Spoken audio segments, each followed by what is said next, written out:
Tadi di bawah sempat ada yang tanya, Pak, itu asli ya?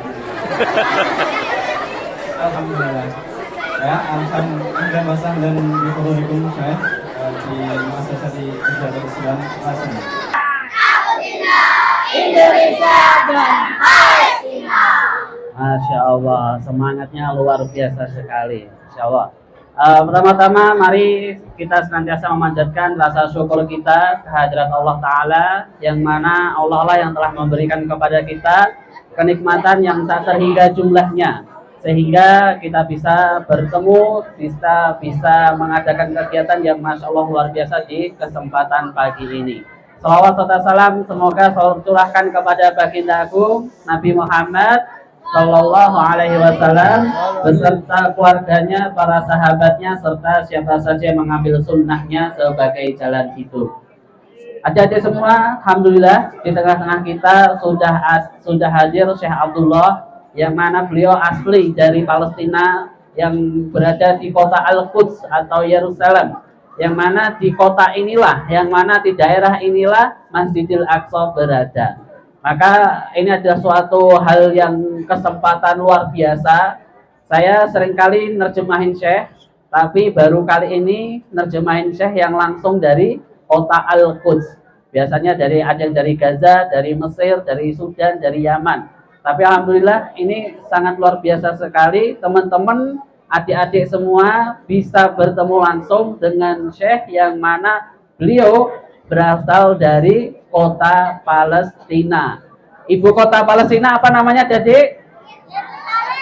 Yerusalem, atau bahasa Arabnya Al-Quds. Jadi ingat-ingat ya. Jadi ibu kota Palestina Yerusalem atau Al-Quds. Jadi seperti itu. Nah, adik-adik semua, Syekh ini beliau juga hafal Al-Quran sejak kecil. Ya. Siapa yang di sini pengen hafal Al-Quran? Masya Allah. Semoga adik-adik semua bisa seperti beliau ya. Dan beliau sudah selesai 30 juz. Nah, nanti teman adik-adik bisa tanya sama beliau rahasia suksesnya seperti apa. Jadi gitu ya teman-teman. Tidak memperpanjang waktu, maka mari kita simak dari pemaparan materi daripada beliau. Beliau akan menyampaikan dengan bahasa Arab. Kayaknya adik-adik semua udah paham bahasa Arab ya? Masa? Kayaknya udah paham nih. Kira-kira perlu diterjemahin nggak? Apa nggak perlu?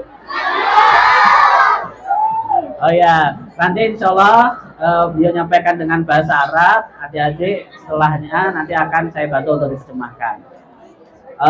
Silahkan tafadhol Syekh.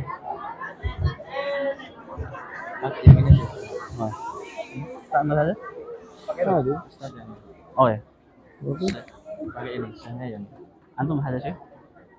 Aman. Cek.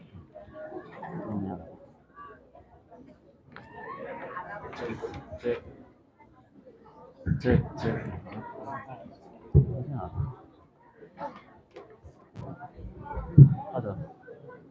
Assalamualaikum warahmatullahi wabarakatuh. Waalaikumsalam warahmatullahi wabarakatuh. Innal hamdalillah nahmaduhu wa nasta'inuhu wa nastaghfiruh wa na'udzu billahi min shururi anfusina wa min sayyiati a'malina. May yahdihillahu fala mudilla lahu wa man yudlil فلا هادي له. اللهم لا علم لنا إلا ما علمتنا إنك أنت العليم الحكيم. اللهم فقهنا في الدين وعلمنا التأويل إنك أنت العزيز الحكيم. وعنده مفاتح الغيب لا يعلمها إلا هو ويعلم ما في البر والبحر وما تسقط من ورقة إلا يعلمها ولا حبة في ظلمات الأرض ولا رطب ولا يابس إلا في كتاب مبين. يقول تعالى في كتابه سبحان الذي أسرى بعبده ليلا من المسجد الحرام إلى المسجد الأقصى الذي باركنا حوله لنريه من آياتنا إنه هو السميع البصير. ويقول النبي صلى الله عليه وسلم لا تشد الرحال إلا إلى 3 مساجد: مسجدي هذا أي المسجد النبوي، والمسجد الحرام، والمسجد الأقصى. Setelah beliau mengucapkan salam dan juga memuja syukur kehadirat Allah Ta'ala dan bersolat kepada Nabi, beliau menyebutkan sebuah ayat dalam Al-Quran yang mana ini adalah surat Al-Isra ayat 3 yang artinya adalah sungguh maha suci Allah yang telah memperjalankan hambanya dari Masjidil Haram menuju Masjidil Aqsa, yang mana Masjidil Aqsa ini adalah diberkahi sekelilingnya. Kemudian juga Rasulullah SAW bersabda, tidak disarankan, tidak dianjurkan melakukan perjalanan safar kecuali 3 masjid. Yang pertama Masjid Nabawi, Masjidil Haram, dan Masjidil Aqsa. Nah, dari hadis ini dan juga ayat tadi, saya ingin menyampaikan kepada kita bahwasanya Masjidil Aqsa oleh Allah Ta'ala adalah negeri tanah yang diberkahi. Dan kemudian Masjidil Aqsa adalah tempat atau masjid yang Rasulullah anjurkan untuk pergi menuju ke sana.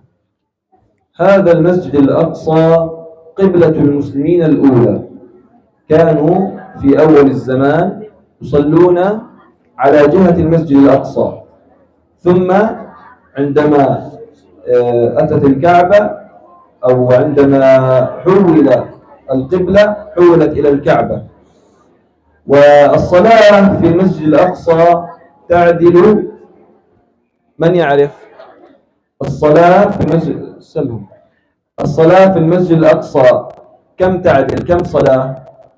Nah, kemudian beliau memberikan tahu kepada kita bahwasanya kiblat pertama umat Islam dahulu adalah Masjidil Aqsa. Terus kemudian berjalannya waktu dipindahkan ke Masjidil Haram.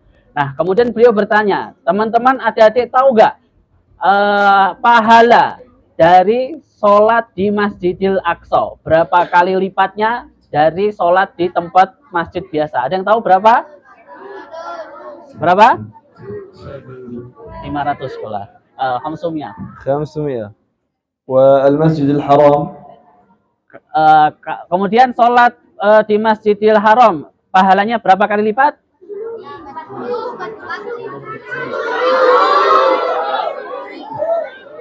Berapa? Sholat 10.000. 10,000 Nah, غلط. salah. 100,000. Bukan 10.000. Kalau di كم؟ Kalau di Masjidil Haram itu bukan 10.000, tetapi berapa? 100.000. والمسجد النبوي Kalau Masjid Nabawi berapa? Ada yang tahu?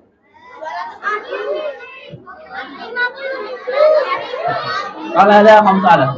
ها؟ 5,000. لا. Bukan 50.000. يد. Yang tahu angkat tangan, angkat tangan. Unjuk jari yang tahu. Angkat tangan. Angkat tangan coba. Betul, silakan.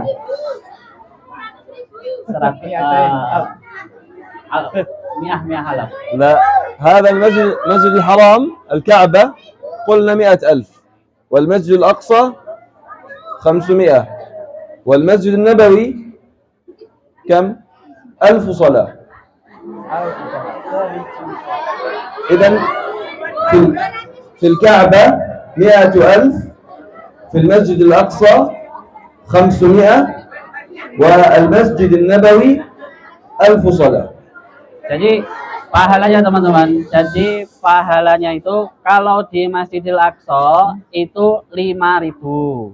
Kalau di Masjidil Nabawi itu 1.000. Kalau di Masjidil Haram atau Ka'bah itu 100.000. Jadi seperti itu. Udah paham teman-teman?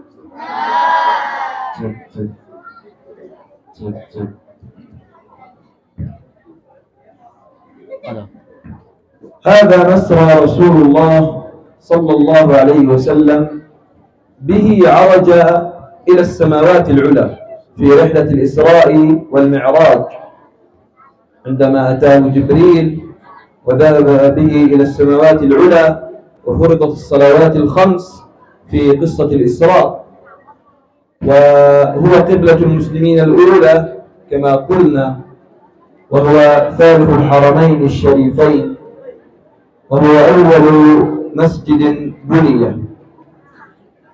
Nah, kemudian teman-teman,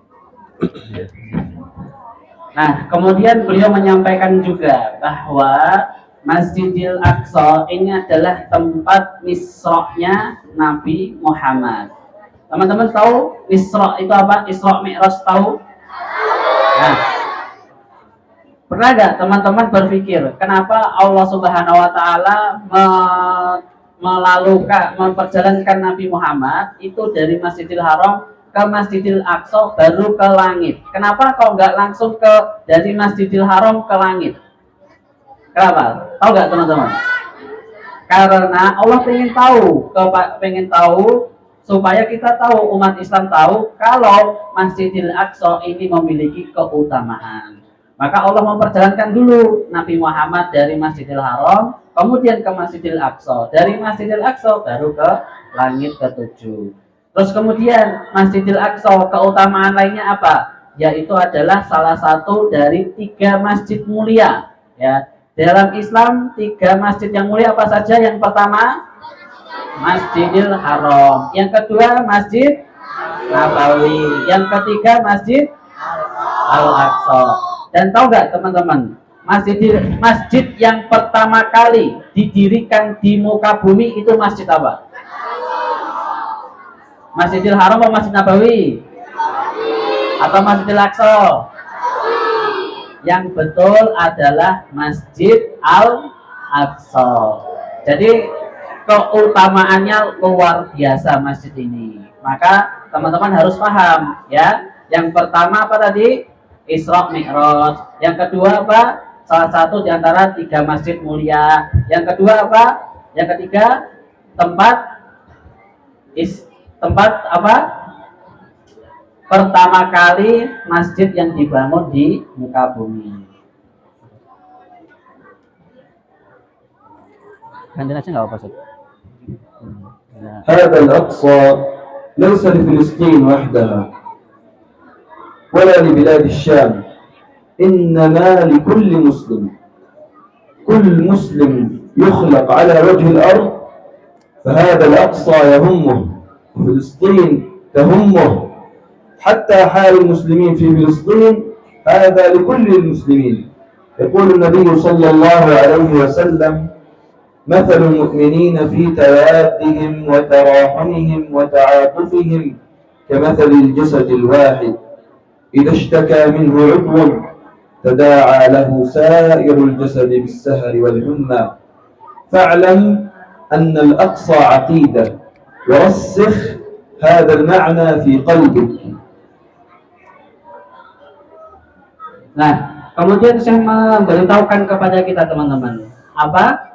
Bahwasanya Masjidil Aqsa itu bukan hanya milik umat Islam yang ada di Palestina saja, tetapi milik semua umat Islam yang ada di dunia. Maka teman-teman yang ada di Indonesia saat ini memiliki Al-Aqsa enggak? Ya. Memiliki juga. Maka kita juga harus punya perhatian ke Masjidil Aqsa. Terus kemudian beliau tadi menyampaikan sebuah hadis. Hadisnya adalah intinya perumpamaan seorang muslim dengan muslim yang lainnya itu ibarat satu tubuh. Kalau ada anggota tubuh yang sakit, maka tubuh yang lain juga merasakan sakit. Misal teman-teman kalau tangannya sakit, kepalanya ikut pusing nggak? Kalau giginya sakit, ya kan? Giginya sakit, kepala ikut pusing nggak? Bisa makan nggak? Kalau gigi sakit loh, bisa makan nggak? Bisa. Nah, kayak gitu teman-teman. Jadi kalau umat Islam yang ada di Palestina itu merasakan sakit, maka kita yang ada di Indonesia juga harus merasakan sakit. Karena apa? Seluruh umat Islam di dunia ini ibarat satu tubuh. Jadi gitu ya teman-teman ya. أما عن غزة فقد قال فيها رسول الله صلى الله عليه وعلى آله وصحبه وسلم خير رباطكم رباط عسقلان وعسقلان مدينة في غزة. Kemudian Rasulullah SAW itu juga pernah bersabda bahwasanya kota Gaza yang saat ini dibombardir oleh Israel ini adalah kota yang pernah disebut juga oleh Rasulullah. Bahwasanya Rasulullah bersabda sebaik-baik ribat, sebaik-baik berjaga-jaga di perbatasan itu adalah di Asqalan namanya, di daerah yang dinamakan Asqalan. Apa jadi Asqalan? Nah, Asqalan ini di mana saat ini? Ini berada di daerah kota Gaza. Maka saat ini adalah kota Gaza, ini juga merupakan kota yang mulia di dalam umat Islam. Karena Rasulullah SAW telah bersabda, sebaik-baik ribat, sebaik-baik melakukan penjagaan, itu adalah di kota Asqalan, yang mana ini berada di kota Gaza. تقريبا الآن كل غزة دمرت 70% من غزة الآن دمر من الصهاينة المعتدين المجرمين عليهم من الله ما يستحقون. لو نظرنا إلى الأطفال في غزة لرأينا حالهم كيف هم صابرون، لماذا صبروا؟ لو رجعنا لرأينا أن القرآن هو من ثبتهم، القرآن هو من ثبتهم وأعانهم. وجدنا في المساجد حلقات لختم القرآن في جلسة واحدة، فهذا ما ثبتهم. والنبي صلى الله عليه وسلم يقول خيركم من تعلم القرآن وعلمه، ويقول يقال لصاحب القرآن يوم القيامة اقرأ وارق ورتل كما كنت ترتل في الدنيا فإن منزلتك عند آخر آية كنت تقرأها. Gaza saat ini Gaza saat ini telah hancur sepenuhnya. Kalau ada lihat berita, lihat di televisi bagaimana lantai rumah yang 10 lantai diroket pesawat kemudian hancur, lebur, sampai tidak ada yang tersisa. Bahkan tumbuhan-tumbuhan pun juga ikut dihancurkan oleh Israel, laknatullah alaihi. Teman-teman tahu gak kenapa saat ini warga Gaza tetap beriman kepada Allah Ta'ala, tetap menyembah Allah Ta'ala, tidak menyalahkan Allah Ta'ala? Kenapa teman-teman? Coba saya tanya sama teman-teman, misal teman-teman diusir dari rumahnya atau rumahnya dibom seperti itu, kira-kira apa yang teman-teman rasakan? Sakit gak rasanya? Kira-kira teman-teman akan marah sama Allah gak kira-kira? Enggak ya.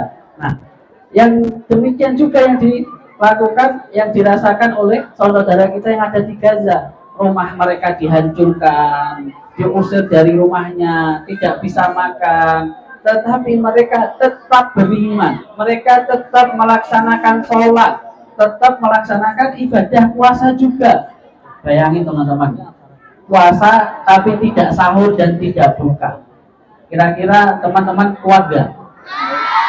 Nah, tahu gak teman-teman, kenapa umat Islam yang di Gaza saat ini tetap beriman kepada Allah Ta'ala? Karena mereka berpegang teguh dengan Al-Quran. Al-Quran inilah yang menjadikan mereka kuat dalam menghadapi ujian ini semua. Bayangin teman-teman, seperti itu susahnya kehidupannya, tapi mereka tetap berteguh imannya. Karena memang mereka menjaga Al-Quran. Sejak kecil itu sudah menghafal Al-Quran. Sejak kecil sudah rajin membaca Al-Quran.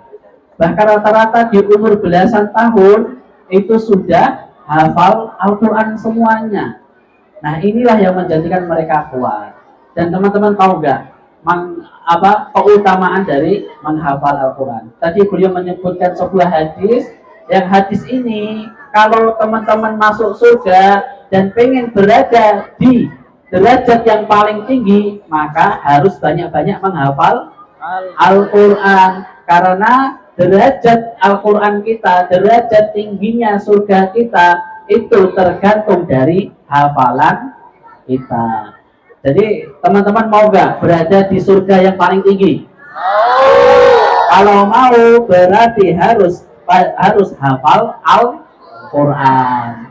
Jadi gitu ya teman-teman. Dan kemudian beliau juga menyebutkan bahwasanya sebaik-baik kalian adalah yang menghafal dan mengajarkan Al-Quran. Maka teman-teman harus rajin, harus semangat dalam belajar Al-Quran ini, karena keutamaannya sungguh banyak sekali.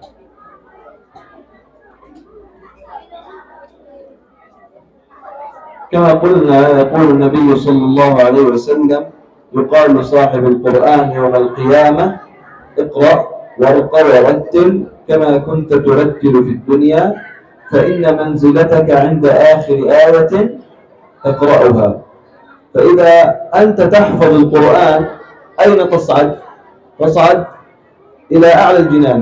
لو تترجم معي الآن عشان أفهم الصورة. لا قل لهم أنت الحديث عشان أكمل. Kemudian tadi beliau menyebutkan sebuah hadis. Hadisnya apa? Kalau jadi di akhir nanti teman-teman, di hari kiamat kelak nanti, ketika kita sudah masuk surga, Allah akan menyuruh kita untuk membacakan Al-Quran. Dan semakin kita membacanya lebih banyak, menghafalnya banyak, maka akhirnya apa? Akhirnya kita akan berada di derajat yang paling tinggi. Jadi misal adik-adik cuma hafalnya 1 juz, maka kita hanya berada di tingkatan 1. Kalau adik-adik hafalnya sampai 30 juz, berarti berada di tingkatan yang paling tinggi atau di tingkatan 30. Kurang lebih seperti itu kira-kira. وسيدتنا عائشة تقول أن مراتب الجنة بعدد آيات القرآن. فمن حفظ مثلا نصف القرآن يرقى إلى نصف الجنة، ومن حفظ القرآن يرقى إلى أعلى الجنة. Nah, kemudian beliau menyampaikan lagi bahwasanya Siti Aisyah istri Nabi Muhammad itu pernah menyampaikan bahwa surga itu juga ada tingkatannya, dan tingkatannya itu sesuai dengan isi dalam Al-Quran. Maka kalau ada di hafalnya setengah Al-Quran, maka berada di tengah-tengah surga, di derajat surga yang paling tengah. Kalau ada di hafalnya sedikit, ya berarti di berada yang paling bawah. Kalau adik-adik pahamnya hafalnya paling banyak di 30 juz, maka adik juga yang paling tinggi. Kurang lebih seperti itu. مثلا الفاتحة كم آية الفاتحة؟ من يعرف؟ Misal surat Al-Fatihah, berapa jumlah ayat dalam surat Al-Fatihah? ما شاء الله. طيب الآن بين كل درجة ودرجة في الجنة، الآن الفاتحة 7 درجات، بين كل درجة ودرجة في الجنة ما بين السماء والأرض. Nah, kemudian beliau menjelaskan lagi kalau tingkatan di surga itu sebagaimana isi dalam Al-Quran tadi. Dan tingkatannya misal tadi, kalau contoh Al-Fatihah ada 7 ayat, berarti di surga itu juga ada tingkatan 7. Nah, kita hafalnya berapa, maka makom kita, tempat tinggal kita seperti itu. فتخيل مرتبتك في الجنة تكون في أعلى عليين، تكون مع الصديقين والنبيين والشهداء والصالحين. Nah, mari kita coba bayangkan nih, kita berada di surga yang paling tinggi, yang paling atas, berada dengan para nabi, berada dengan para orang-orang yang jujur, berada di satu tempat bersama para rasul-rasul dan para wali-wali Allah. ويوم القيامة لا يأتي معك أصحابك يشفعون لك أمام الله. ماذا يأتي يوم القيامة؟ يأتي القرآن ويأتي الصيام. Dan nanti teman-teman, di hari kiamat itu teman-teman ini tidak datang dengan teman-teman, tidak datang juga sama keluarga. Dan yang mendatangi teman-teman itu apa? Ya pahala, ibadah atau amal perbuatan kita semua. Salah satunya apa? Yang akan bisa membantu memberikan syafaat untuk kita, yaitu Al-Quran dan juga puasa. يأتي الصيام على هيئة رجل. تخيل أنت الصيام عمل تقوم به، هذا عمل. لا، هو يأتي يوم القيامة على هيئة رجل فيقول يا رب حرمته الطعام والأكل والشرب في النهار فشفعه في، يشفع لك يوم القيامة. Nah, jadi bayangannya teman-teman. Jadi ketika teman-teman ini melakukan puasa di dunia, nanti puasa ini itu akan berubah seolah-olah menjadi seorang pria. Nah, kemudian pria ini akan datang kepada kita dan bersaksi kepada Allah. Ya Allah, fulan ini telah melakukan puasa sebagaimana dia telah mengharamkan dirinya untuk tidak makan dan tidak minum, maka saya ingin memberikan syafaat kepadanya. ويأتي القرآن كذلك على هيئة رجل ويقول يا رب حرمته النوم بالليل فشفعه فيه. Dan begitu juga Al-Quran itu akan datang seperti seorang pria yang mana dia akan memberikan persaksiannya kepada Allah. Ya Allah, hamba ini ya Allah telah berusaha menghafal Al-Quran, telah mengurangi istirahatnya, telah bersungguh-sungguh dalam menghafal Al-Quran, maka aku atau Al-Quran tadi berkata, aku ingin memberikan syafaat kepadanya. هذا وأختم بحديث لا تزال طائفة من أمتي على الحق ظاهرين لعدوهم قاهرين لا يضرهم من خالفهم ولا من خذلهم حتى يأتي أمر الله وهم كذلك. قيل أين هم يا رسول الله؟ قال في بيت المقدس وعلى أكناف بيت المقدس. بارك الله في هذا المعهد، معهد العزة، وجمعنا وإياه في ساحات المسجد الأقصى محررين فاتحين، والحمد لله رب العالمين. Terakhir beliau menyampaikan kepada kita ada sebuah hadis. Ini hadisnya yang penting teman-teman, dengarkan ya.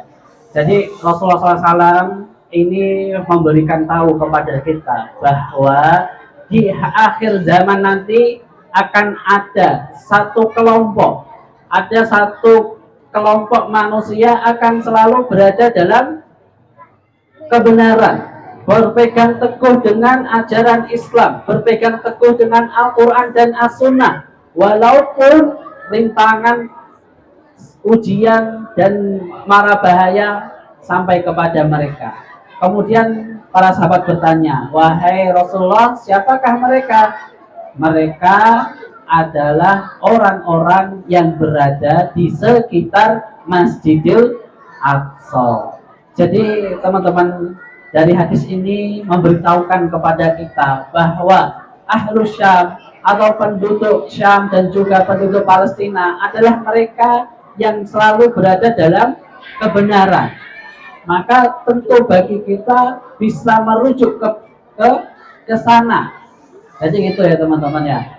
Dan kemudian terakhir beliau berdoa kepada kita semua, sebagaimana kita saat ini dikumpulkan di masjid sekolah ini, semoga kita semua juga dikumpulkan oleh Allah Ta'ala di Masjidil Aqsa. Amin. Allahumma amin.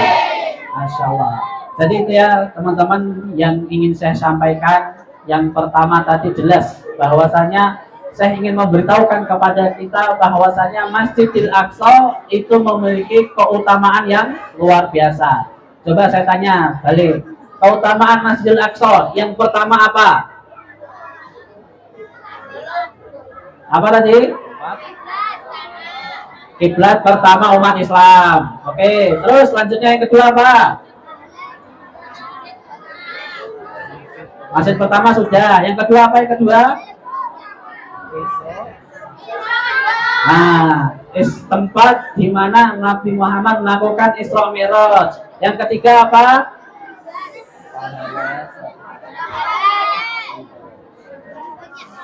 Pahala sholat berapa kali? 500. Terus selanjutnya apa? Ada satu lagi, yaitu apa? Salah satu masjid, 3 masjid suci umat Islam. Jadi ya teman-teman ya, jadi Allah dan Rasulullah itu sudah memberitahukan kepada kita di dalam Al-Quran maupun As-Sunnah bahwasanya Masjidil Aqsa itu penting dan merupakan bagian dari akidah umat Islam. Jadi itu ya teman-teman yang ingin disampaikan oleh Syekh. Jadi silahkan setelah ini kalau ada yang mau bertanya bisa silahkan. Baik, syukran jazakallah khairan katsira kepada Ustaz Syekh Abdullah dan Ustaz Rafiq yang telah menyampaikan pesan kepada kita semuanya untuk terus mencintai Masjidil Aqsa, untuk terus mencintai saudara-saudara kita yang ada di Palestina, karena kita seperti satu tubuh, satu dengan yang lainnya harus saling tolong menolong, saling bantu membantu. Baik anak-anak semuanya, setelah ini nanti anak-anak kami persilakan untuk bertanya, ya mungkin tentang keluarga Syekh, mungkin tentang pendidikan Syekh, mungkin tentang cara agar segera bisa hafal Al-Quran. Silakan pertanyaan apa saja yang ditujukan kepada Syekh Abdullah, ya. Tetapi sebelum, silakan anak siapkan dulu pertanyaannya. Sambil menyiapkan pertanyaan, saya minta kepada Syekh untuk, ini ada 2 mushaf Al-Quran, untuk nanti bisa sebagai door prize, mungkin Syekh bisa bertanya tentang siapa yang sudah khatam Al-Quran di Ramadan, atau kemudian melanjutkan ayat Al-Quran dari juz amma misalnya, atau surat yang lain. Seperti itu nanti 2 orang yang beruntung akan mendapatkan mushaf dan langsung akan diberi tanda tangan oleh Syekh. Man ladzi khatmil Quran fi hadha syahr, summa man hafadzal Quran wa antum tasal ayah wa yastamir karena silakan anak sambil menyiapkan pertanyaan. Hanya bertanya bisa angkat tangan. جزء عامة صحيح أسألهم؟ جزء عامة أسألهم؟ Nah, فقط kan? فقط جزء عامة. Kesempatan Masih sekarang tak adalah untuk berpres dulu. Ada 2 mushaf, nanti akan langsung dikasih tanda tangan oleh Syekh.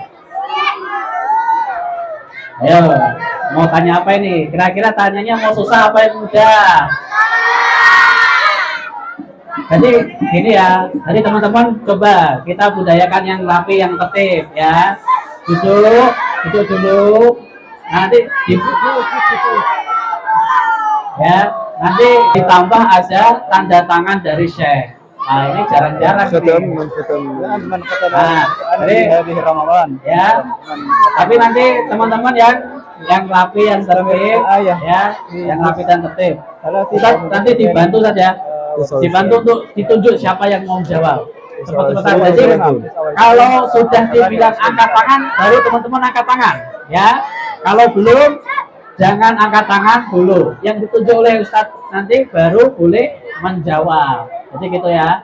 Oke, kita dengarkan pertanyaannya Syekh apa ini? Waduh, Syekh. Masya Allah.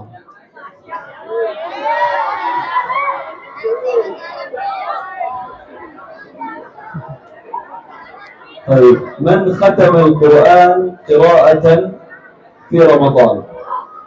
هاي نحن في الثلث الأول انتهى. من ختمه قراءة في رمضان؟ Ada yang tahu? Ada yang paham pertanyaannya? Oke, dengerin. Dengerin dulu. Oke. Yang sudah, jadi dulu tanya, ini kan sudah masuk ke berapa? 10 hari lebih ya. Nah, teman-teman jangan angkat tangan dulu. Angkatannya ketika dihitung, saya hitung 1, 2, 3. Kalau belum, jangan angkat tangan. Jadi beliau bertanya, siapa yang sudah hafal Al-Quran dari awal Ramadan sampai sekarang? Hitungan 1, 2, 3.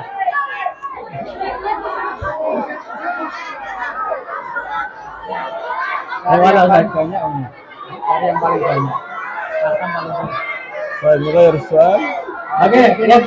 رقم واحد أزيد tambah من Oke, tadi bentar, teman-teman. Tadi kayaknya udah banyak yang hatam ya. Masya Allah, ini 10 hari berjalan udah banyak hatam. Oke, yang hatam 1 kali plus 25 juz. Ada? 1 kali hatam 25 juz.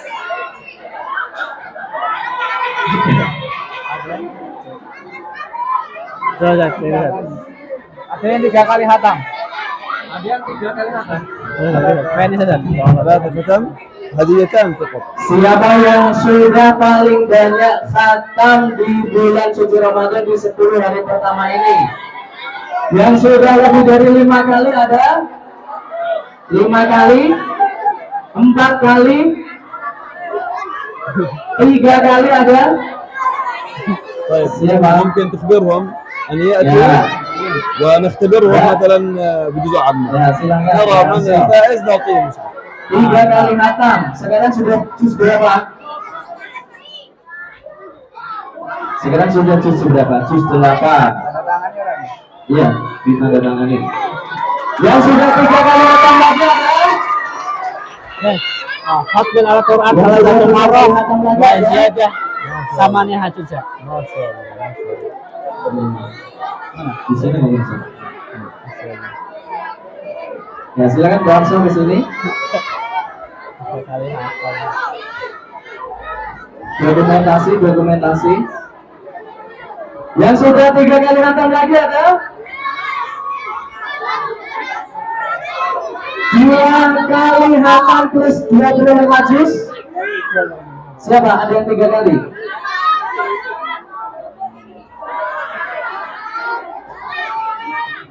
Dua plus 25 juz 28 juz. Oke.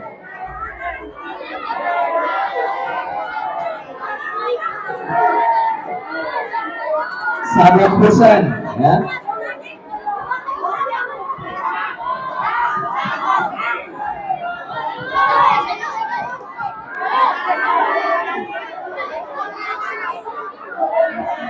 Baik, mohon berkenan Syekh berdiri dan memberikan kepada Mbak Arsa.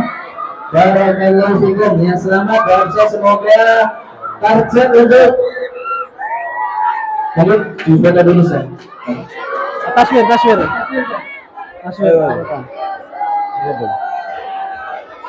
Dokumentasi mana? Dokumentasi mana? Kamera. Masa Pak Insan foto itu.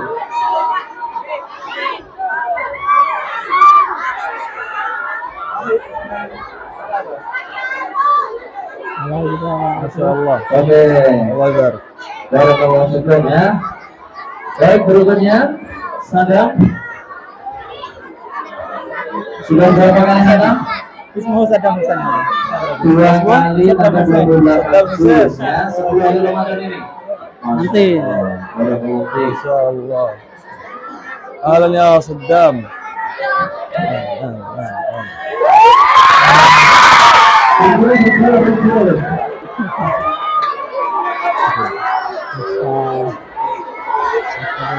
Baik. Dari yang sebelah sini silakan yang mau bertanya 1 orang. Dari sebelah sini 1 orang, dari dalam 1 orang. Oke, dari sebelah sini Putri. Dari sebelah sini siapa yang mau bertanya? Oke, sini dulu. Sebutkan nama, silakan maju ke depan. Sebutkan nama, dari kelas berapa dan pertanyaannya apa? Yang dari dalam?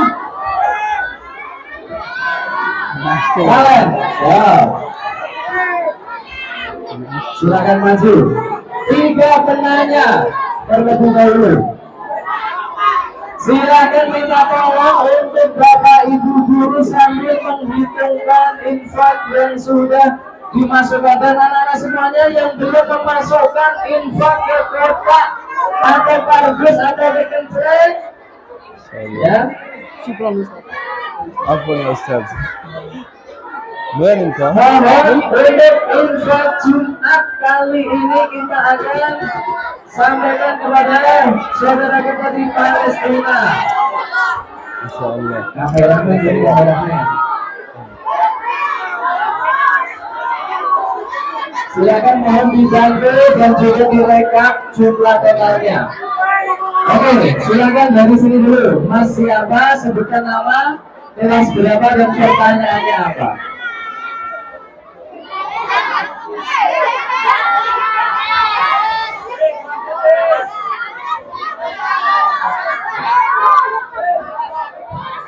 Nama Nanda Sukapita. Berapa? Ismu Nanda. Kelas 5A. Al-Fasul Khamis Al-Bidai. Berapa umurnya?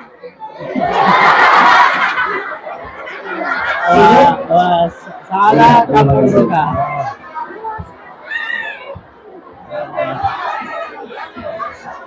Ismu Nanda fi Fasul Khamis Al-Bidai. Yas'aluka kam umruka al-an? أنا كم عمري؟ عمري 21. أدرس الآن الشريعة في الجامعة الإسلامية بالمدينة المنورة. Ada yang mau nebak gak umurnya berapa?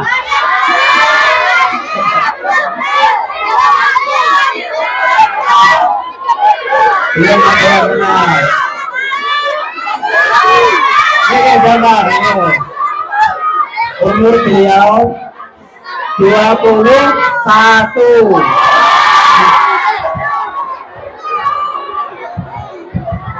Gimana? Ada yang punya kakak perempuan? Masih jomblo.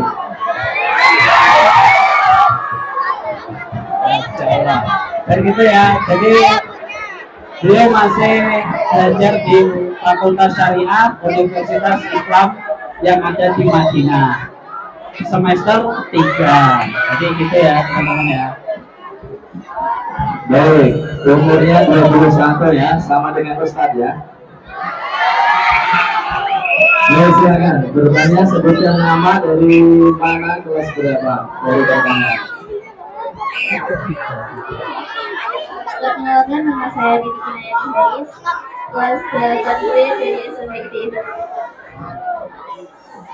Ustaz, bagaimana caranya menghafal Al-Quran dengan cepat?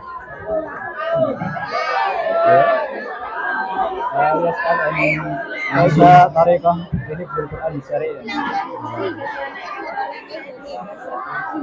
Dari SMP ITB Darul Islam, gimana caranya mempertahankan Al-Quran?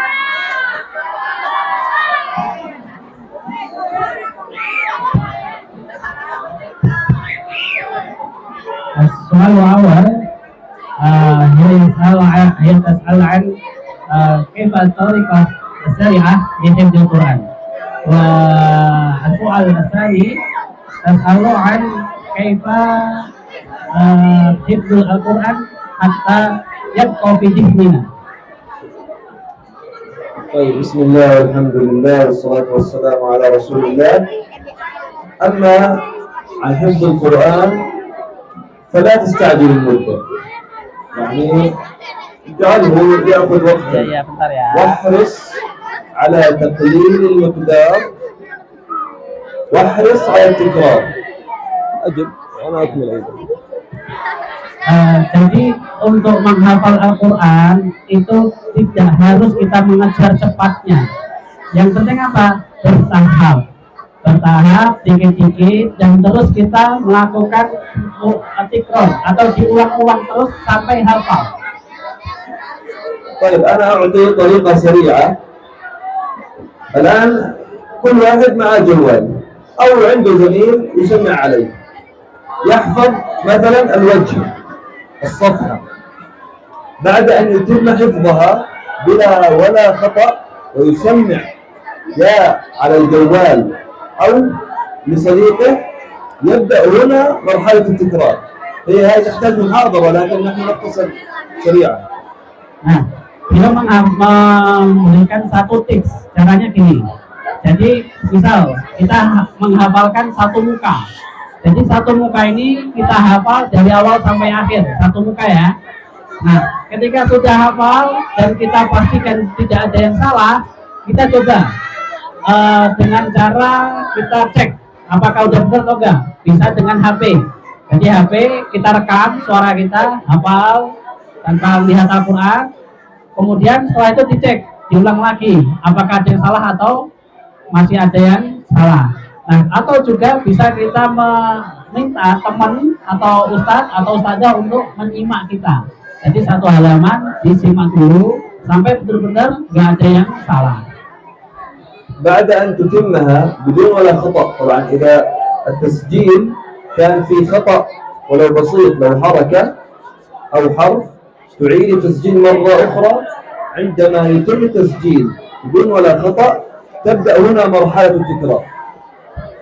Nah, jadi yang penting apa? Teman-teman pastikan dulu hafal satu muka tanpa ada kesalahan. Kalau ada yang salah, walaupun hanya kecil, satu harokat atau kesalahan satu kalimat, diulang lagi terus sampai hafal. العلماء سابقا كانوا يكررون حدا أقل شيء 100 مرة. نحن نقول بعد أن تحفظ وتتم تكرر الوجه أقل شيء 30 مرة. Nah, ini tips ya teman-temannya. Jadi ulama dulu teman-teman, itu mengulang hafalan, dan sudah hafal, itu mengulang hafalan satu muka itu sampai 100 kali. Bayangin ya contohnya. Jadi 100 kali diulang-ulang sampai 100 kali.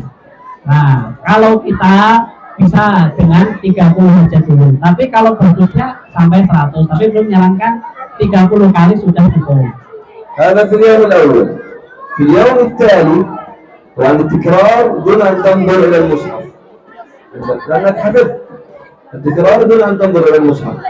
في اليوم التالي تكرر أقل شيء نفس الوجه 15 مرة. هذا يرسخ الحفظ إن شاء الله ولا تنسى. Nah, tadi ya, itu hari pertama 30 halaman, 30 kali satu muka. Kemudian hari berikutnya, hari kedua, itu juga kita tikrar lagi, ulang lagi yang kita hafal di hari sebelumnya. Berapa kali tikrarnya, berapa kali bacanya? Minimal 15 kali. نهاية الأسبوع يكون تراكم عندك مثلا 5 أوجه. هذه ال5 أوجه دون النظر إلى المصحف أيضا تكرر 5 مرات كل هذه ال5. Nah, misal dalam seminggu itu kita sudah menghafalkan 5 muka, ya. Berarti 5 muka ini di pekan terakhir kita ulang lagi minimal 5 kali, mulai dari awal sampai akhir. Jadi gitu. Jadi kuncinya adalah tadi tikrornya, murojaahnya memang harus sering. Jadi hari pertama, hari kedua, dan juga di hari yang ke-7 kita ulang lagi dari awal sampai akhir. طبعا تكون قد سمعت تسجيل مثلا للشيخ البصري أو للشيخ المنشاوي أو عبد الباسط، تكون هذا قبل أن تبدأ بالحفظ. تسمع تسجيل في البداية، وبعد أن تتم الحفظ تقرأ نظرا إلى المصحف 10 مرات. هذا يرسخ الحفظ بإذن الله. Nah, kemudian juga sebelum menghafal tadi kita juga mendengarkan nih dari korek-korek yang sudah dikenal. Koreknya siapa? Abdul Basit. Ada, saya catat ya, Abdul Basit, الحصري المنشاوي الحصري Syekh Al-Qusari, المنشاوي. kemudian ada Syekh Al-Mansawi. Jadi Abdul Basit, Al-Mansawi, dan Syekh Qusari. Cari di YouTube kemudian kita dengarkan nih murotalnya, kita baca, perhatikan tajwidnya, perhatikan cara membaca panjang-panjangnya. Setelah itu baru mulai menghafal. وأخيرا نحرص على الدعاء وقيام الليل في القرآن وتلاوته وتدبره. Dan selain itu juga kita harus banyak-banyak berdoa sama Allah. Berdoa untuk dimudahkan dalam menghafal, kemudian juga dalam kita tahajud, ya mulai juga membaca surat-surat yang sudah kita hafal, dan juga tentunya adalah dengan kita yang tadi murojaah. ولا تستعجل المدة، عيش مع القرآن، يعني خليه حياة. Saya tadi sebelumnya menyampaikan untuk juga mentadabburi Al-Quran, dan dalam menghafal jangan terlalu cepat-cepat teman. Ya, jadi pelan-pelan. Yang penting apa? Hafal mungkin, hafal betul-betul hafal, baru lanjut lagi setelahnya. Hafal sudah hafal lagi, baru lanjut lagi setelahnya. Jadi berproses bertahap. ودائما احرص أن يكون لك شيخ ويكون لك زميل يعينك على الحفظ ويساعدك. Nah, kemudian juga bisa kita berguru juga kepada syekh, kepada ustadz-ustadzah, atau teman yang juga sudah hafal banyak untuk bisa membimbing kita. الحمد لله.